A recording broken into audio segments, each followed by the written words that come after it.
Olá, gente, tudo bom? Bem-vindos na nossa aula de fofoca. Como assim fofoca? Não é bem isso, né? Mas vamos lá. Hoje a gente vai estudar uma coisa que é tida por muitos como algo muito difícil, mas na verdade ela é tão tranquila. Claro, se você tiver uma bagagem anterior, que nós já temos, né? Que alguns livros mais atualizados de língua inglesa, por exemplo, de cursos de inglês, esses cursos que você faz para aprender a falar o idioma mesmo, eles estão abandonando esse assunto, porque esse é um assunto que nasce naturalmente da aquisição de qualquer língua. É o tal do discurso indireto, ou discurso reportado. O que é reportar? É você dizer de novo algo para alguém. O que o repórter faz? Ele conta de novo algo para nós. Sabe quando você era criança, eu não sei se você teve irmão, irmã, se você tem, ou se você tem outros parentes da mesma idade, tipo primo, prima, enfim, que brincava. E criança faz muito isso, mesmo com o coleguinha, né? Ai mãe, ele disse que, né? Ah, ele falou que. Quando a criança faz isso, ela está usando discurso indireto. Então basta você se colocar, né, imaginariamente, né, numa situação em que você se imagine tendo que repetir algo que alguém disse para você deduzir como é que esse conteúdo funciona. É muito tranquilo. Quer ver? Por exemplo, eu digo algo para você. Olha, esta é a nossa, enfim, essa é a nossa aula do final do curso, né? Essa é a nossa antepenúltima aula, tá? Quando eu digo isso, você vai lá e você fala o quê? Ah, o professor Renato disse que... O discurso indireto nada mais é do que você repetir algo que alguém disse para você. Tudo bem? Vamos supor que eu diga assim para você. Puxa vida, estou motivado hoje. Estou motivado hoje. Tá bom? Você concorda que dependendo de quanto tempo leve para você repetir o que eu disse para você para outra pessoa, você vai mudar o tempo verbal? Por exemplo, tá? Peraí um pouquinho, esse microfone tá meio ardendo aqui, tá meio caindo, beleza, agora vamos lá. Olha só, por exemplo, eu falo pra você, pô, tô motivado hoje. E aí, 30 segundos depois, alguém aparece e fala pra você, o que você tá fazendo aí, ó? Não, tô vendo uma aula do tio Rê. Aí você fala pra pessoa, ele acabou de dizer que... Você vai dizer o quê? Ele disse que ele está motivado hoje, porque passou muito pouco tempo entre eu ter falado isso pra você e você repetir isso pra alguém. Então eu ainda tô motivado. Mas pode ser que se passe um mês e aconteça algo comigo e eu suma do mapa e você fala, caramba, a última vez que eu falei com o tio Rê, ele disse que ele, tá vendo, mudou o tempo verbal. Você não sabe depois de muito tempo, sei lá, 7 meses, se eu ainda estou motivado. Então você vai dizer, não, da última vez que eu falei com o tio Rê, ele disse que ele estava motivado. Os livros gostam de ensinar que você sempre joga o verbo mais para o passado. Eu falo para você, eu estou motivado. Você conta isso para alguém. Ele, ó, a frase que eu disse foi eu estou motivado. Você não vai dizer, o tio Rê disse que eu estou motivado, certo? Você vai trocar o pronome. Gente, tudo que você faz no português, você faz no inglês. Então, ó, você vai dizer, ah, o tio Rê disse que ele estava motivado. Os livros dizem que você sempre joga o verbo para o passado. Na verdade, eu digo, depende de quanto tempo leva entre você ouvir e ir lá contar para outra pessoa. É isso que a gente vai ver hoje, o reported speech, que é o discurso reportado, ou seja, discurso indireto. Ele também é chamado de indirect speech. Tá aqui o nome dele, tá? Então a gente diz assim, ó, usamos o nome dele, deixa eu ver se tá aqui, ó. Ele também é chamado, tá, de indirect, esse assunto que a gente tá vendo. Indirect speech. Speech é a palavra discurso no inglês, tá? Não é speed. Não vai me confundir, é speech. Olha lá, então ele diz assim, usamos o discurso indireto, ó o nome dele, para repetirmos algo que alguém disse, sem precisarmos usar aspas ou fazer citações. Na verdade, homem usa muito isso aqui. Então alguém fala pra mim assim, ó, meu, tô de saco cheio. Aí eu vou lá e conto pro amigo meu, ó, cara, ele disse que ele tá de saco cheio. O homem faz assim. Mulher não. A mulher, ela imita o jeito da outra falar. É como se ela revivesse o personagem. Então a amiga dela fala assim pra mim, ai guria, acho que esse teu cabelo não ficou bom não. Ela não vai lá pra outra e diz assim, ai ela disse que ela achou que meu cabelo não ficou bom. Ela fala assim pra amiga, ai guria, ela disse assim, ó, eu acho que teu cabelo não ficou bom não, hein. Ela imita a outra falando. Tipo, a mulher não usa discurso indireto. Ela só usa discurso direto com aspas. Ela repete tudo que a outra disse do mesmo jeito, fazendo caras e bocas. Ah, ela falou assim, ó, eu não gostei desse cabelo não. Ai, que vaca, né? As mulheres fazem um pouco disso. Claro que eu tô brincando, né? A gente sabe que mulher não faz isso, mas o discurso indireto, ele existe e todo mundo usa ele. E eu vou te mostrar num texto como que ele cai, tá? Então vamos lá. O reported speech, que é o que a gente está vendo hoje, discurso indireto, que também tem esse nome, é o contrário do discurso direto. Gente, olha como o assunto é lógico. Discurso direto, eu falo direto pra você. Cara, gostei da tua roupa. Pronto. Aqui no Sul a gente usa cara pra mulher e pra homem, tá? Então eu posso olhar pra mulher e falar, cara, gostei da tua roupa, tá? Num sentido que não é homem, tá? Beleza. Discurso direto é eu olhar pra você e falar direto pra você. Discurso indireto é você pegar o que eu falei pra você e falar pra outra pessoa, tá? Aí é discurso indireto. Né? As minhas palavras chegam indiretamente em outra pessoa. É isso, então é tudo muito óbvio. Tá aqui um exemplo, ó. Discurso direto. Eu ponho 2 pontos e abro aspas, porque eu sempre abro aspas quando eu repito as palavras exatas de quem falou. Ele disse, eu não quero ir para a escola. Vamos imaginar o cenário? Você ficou com o seu irmão. Ah, não tem irmão. Suponha que você ficou em casa com o seu irmão menor para cuidar dele enquanto seus pais viajam. E você tem que continuar com a rotina, ir para a escola e tal, beleza. Aí chega de manhã, você fala, bom, vou acordar a criatura, né? Aí você vai lá, acorda o seu irmãozinho e ele fala assim, eu não quero ir para a escola. Ele olha para você e faz um discurso direto para você e fala essa frase, eu não quero ir para a escola. O que você vai fazer? Você vai falar, ah, é? Você vai ver. Você vai ver só quando os pais chegarem o que eu vou fazer. Você vai ver qual que é a parada. Beleza. Aí você vai ter que contar quando os pais chegarem. Quando os pais chegarem, aí eles vão falar, e aí, como é que foi? Tudo bem? Você vai falar, não, não foi tudo bem, não. Logo no primeiro dia que a gente tinha que ir para a escola, eu fui acordar o mini ogro, o que ele me disse? Ele olhou para mim e... Aí você vai repetir, concorda? Você vai repetir. Aí ele olhou para mim e ele disse que ele não queria ir para a escola, porque está tudo no passado, já passaram-se vários dias. Então o que acontece? Você não pode não trocar o pronome. Veja, vai ficar assim, ó.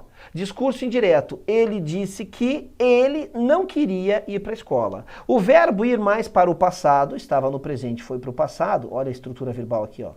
Depende de quanto tempo se passa para repetir. Mas o mais importante é você observar isso aqui, ó. Ó, isso aqui, ó. Aqui está escrito, eu não quero ir para a escola. Por que eu troquei para ele? Não é porque a frase fica errada, é porque a mensagem muda. O seu irmãozinho olhou para você e falou, eu não quero ir para a escola. Não dá para você deixar esse eu na frase na hora de contar para os seus pais. Ó, primeiro dia aqui, a gente foi acordar ele disse que eu não quero ir para a escola. Ou, ele disse que eu não queria ir para a escola. Não foi isso que ele falou. Então, muito cuidado de como você mexe no pronome, no sujeito, para manter a mensagem da frase, igual ao português. Então tá aqui, ó.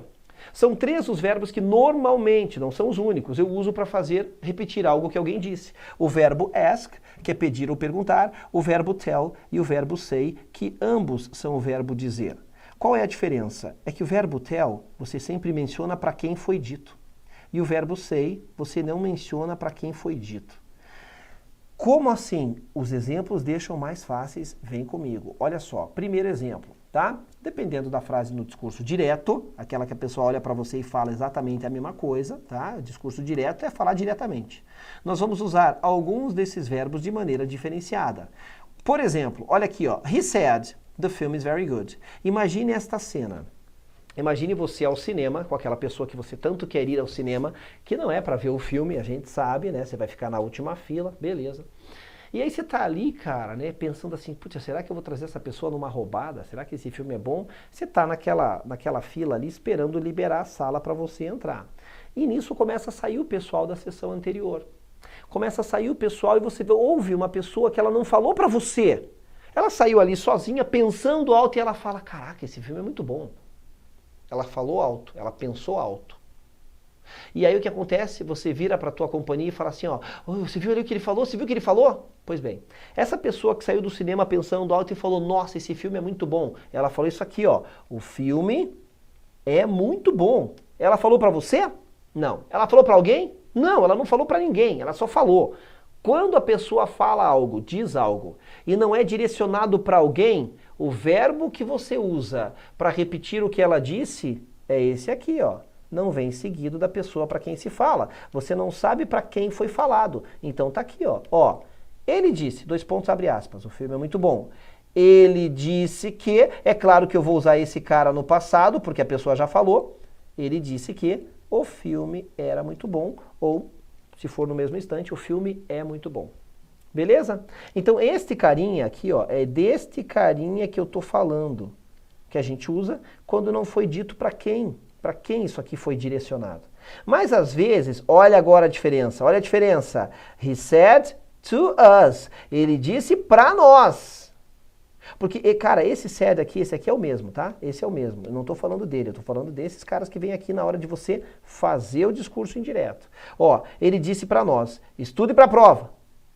Bom, eu tenho uma ordem aqui e eu tenho para quem foi dito. Quando eu tenho para quem foi dito, ó, aí eu vou usar esse cara no passado. É claro que eu vou usar ele no passado, porque a pessoa já disse. Então veja, ele disse para nós, estudem para a prova. A frase fica, ele nos disse, he told us, para estudar para a prova. Legal? Então, aí eu vim aqui e usei esse cara, porque agora foi dito para quem ele falou. É isso. É bem simples a diferença dos dois. Já o verbo ask, ele será usado quando eu peço alguma coisa ou quando eu pergunto alguma coisa. No caso aqui eu tenho uma pergunta. Ele disse, dois pontos, abre aspas, vocês querem jogar com nós, né? Conosco?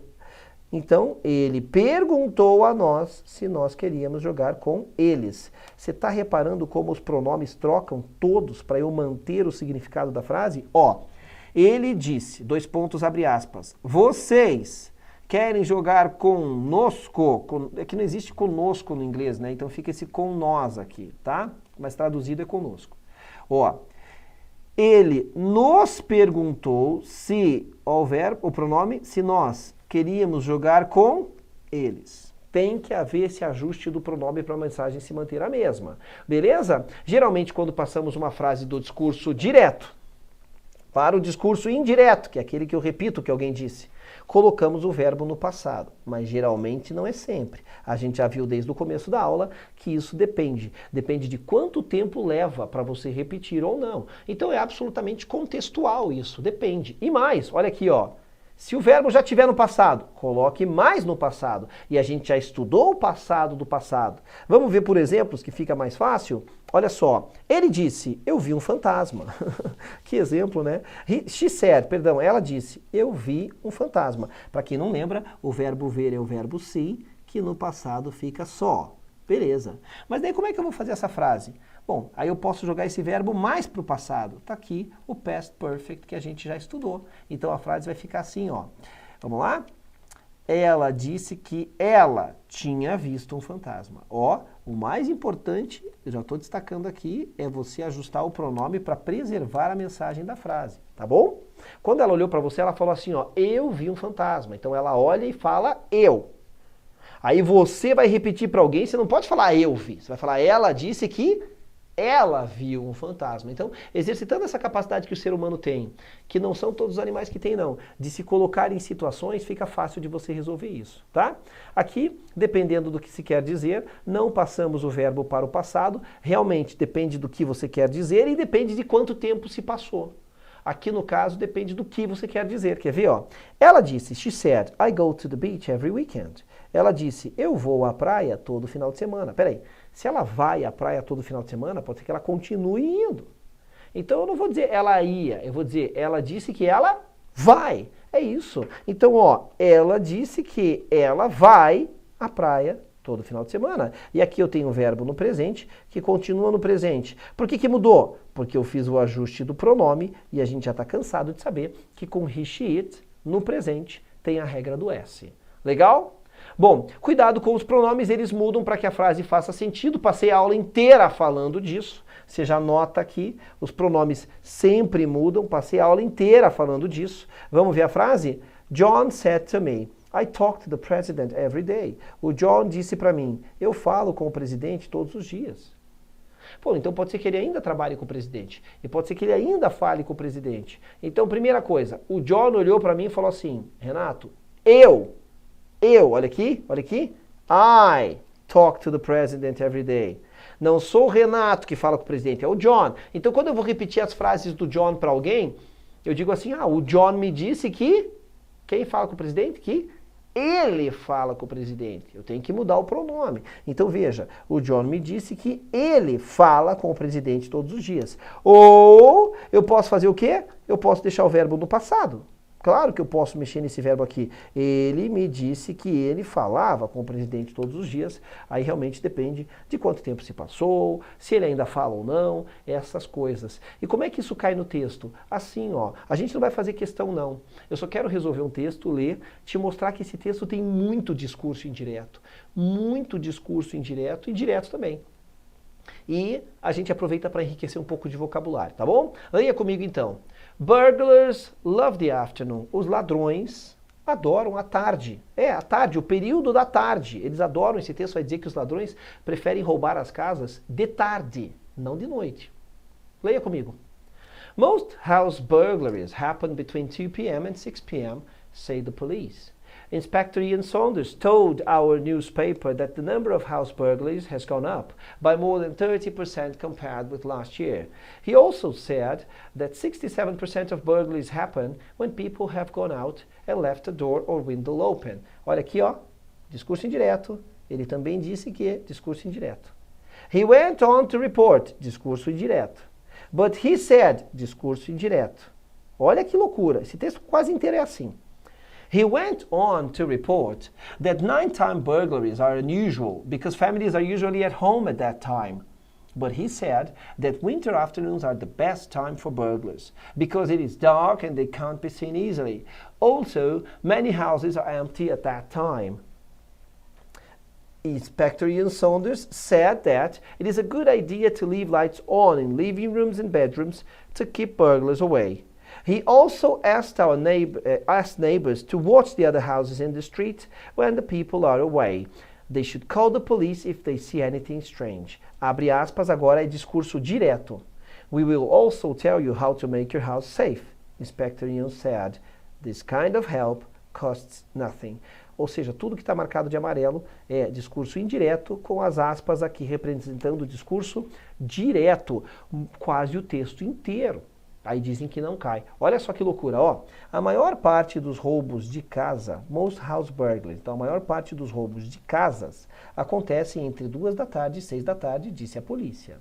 Esse inspetor Ian Saunders disse para o nosso jornal que o número de roubos de casa cresceu em mais de 30% comparado com o ano passado.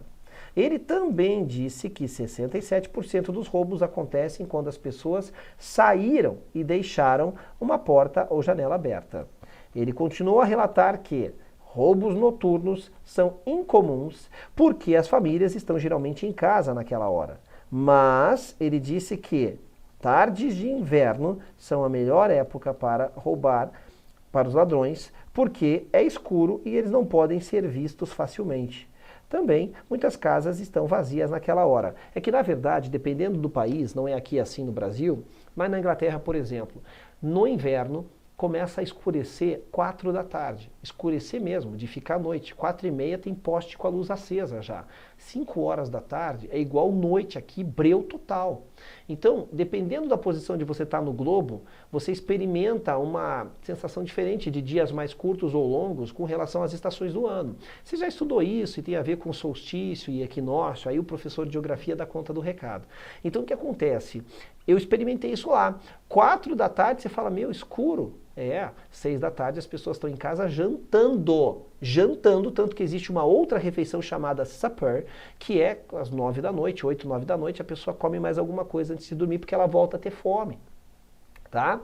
Então é isso, por isso que eles estão falando que é escuro aqui de tarde. E ele termina dizendo assim, ó, o inspetor Saunders disse que é uma boa ideia deixar luzes acesas nas salas de estar e nos quartos para manter os ladrões longe. No Brasil os caras já pegaram a manha, né? O bandido já olha e fala, deixou a luz acesa para parecer que tem gente, é aqui mesmo que nós vamos entrar, né? Os bandidos brasileiros já pensam que tá lidando com quem, né? Olha só, aí ele termina dizendo aqui, ó, ele também pediu aos vizinhos para vigiar as outras casas na rua quando as pessoas estão longe. Elas devem chamar a polícia se elas virem algo estranho. Abre aspas, ele fala, nós também diremos a você como manter a sua casa segura. Disse o inspetor Saunders, esse tipo de ajuda não custa nada, costs nothing. Texto super legal, aula bem tranquila, porque na verdade ela é consequência de tudo que a gente vem estudando e agregando. Basta você usar um pouquinho da lógica e prestar atenção em como você está repetindo algo que alguém disse para você. assim como a gente tem que fazer no português. That's it. Sabe onde me achar? Curte a aula aí, compartilha. Ah, não dá para compartilhar, mas, mas curte a aula, deixa o seu recadinho. O seu feedback é muito importante para mim, tá? Nos vemos na próxima. See you. Bye.